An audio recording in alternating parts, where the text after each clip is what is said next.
ఈరోజు జగన్మోహన్ రెడ్డి గారు చేసిన వ్యాఖ్యలు, గతంలో పవన్ కళ్యాణ్ గారు మాట్లాడిన అంశాలు ఒకసారి జగన్ గారు బయట ప్లే చేయండి.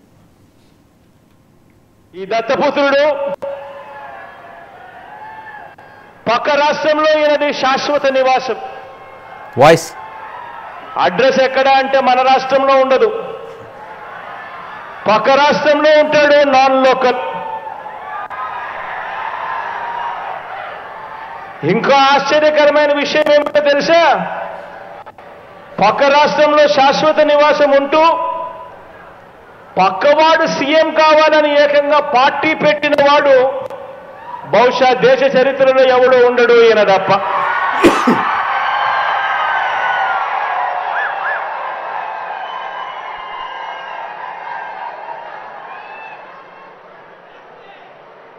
ఈ మనిషి బాబు ముఖ్యమంత్రి అయితే చాలు, అవే నాకు 100 కోట్లు అని, బాబు కోసమే తన జీవితం అని,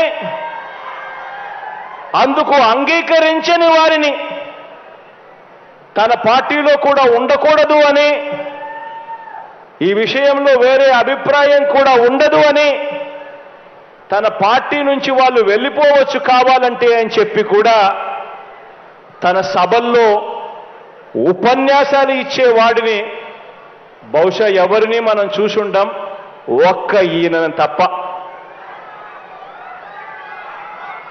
ఈ దత్తపుత్రుడికి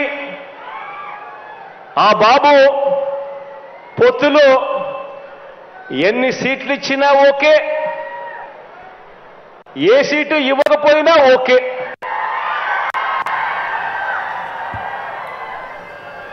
చిత్తం ప్రభు అనే త్యాగాల త్యాగరాజుని మాత్రం ఇప్పుడే ఈ దత్తపుత్రుల్లో మాత్రమే చూస్తాం. ఎవరైనా ప్రజల కోసం త్యాగాలు చేసేవాడిని చూశాం కానీ ఏకంగా ప్యాకేజీల కోసం త్యాగం చేసేవాడిని మాత్రం బహుశా ఎప్పుడు చూసిండం.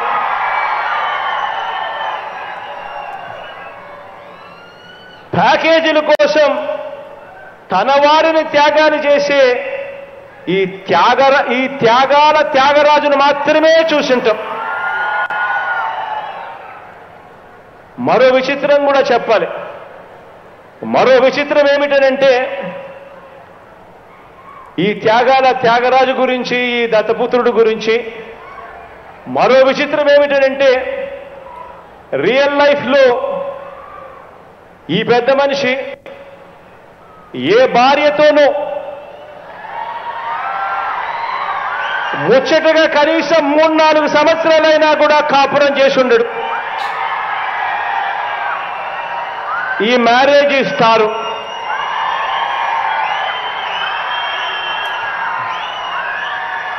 ఆడవాళ్ళను కేవలం ఆట వస్తువులుగా మాత్రమే చూస్తూ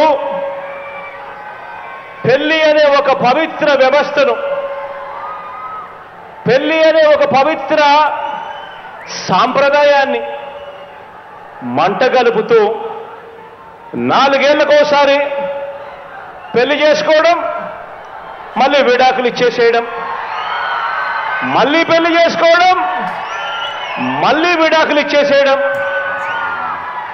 ఏకంగా కార్లను మార్చినట్టుగా భార్యలను మారుస్తా ఉన్న ఈ పెద్ద మనిషి 3 సంవత్సరాలకు 4 సంవత్సరాలకు భార్యలను మారుస్తా ఉన్న ఈ పెద్ద మనిషి ఇప్పటికే 3 భార్యలు అయిపోయారు అని అంటే ఆలోచన చేయమని అడుగుతా ఉన్నా. ఈరోజు మనమంతా ఉన్నాం. నాకైతే 2 ఆడపిల్లలు ఉన్నారు. మనమంతా కూడా ఆలోచన చేయాలి. మనకు చెల్లెళ్ళు ఉన్నారు, మన ఇళ్లలో ఆడబిడ్డలు ఉన్నారు.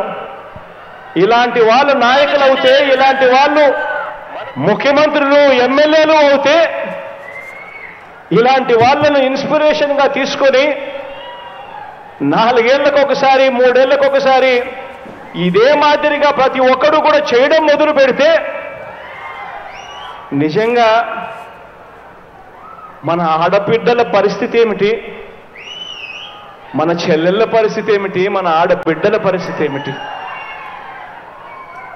ఇలాంటి పరిస్థితిని, ఇలాంటి కార్యక్రమాలు చేసే ఇలాంటి వారిని సమాజంలో, రాజకీయాలలో ఇలాంటి వారికి కనీసం ఓటు వేయడం కూడా ధర్మమేనా అని చెప్పి కూడా ఆలోచన చేయమని కోరుతా ఉన్నా.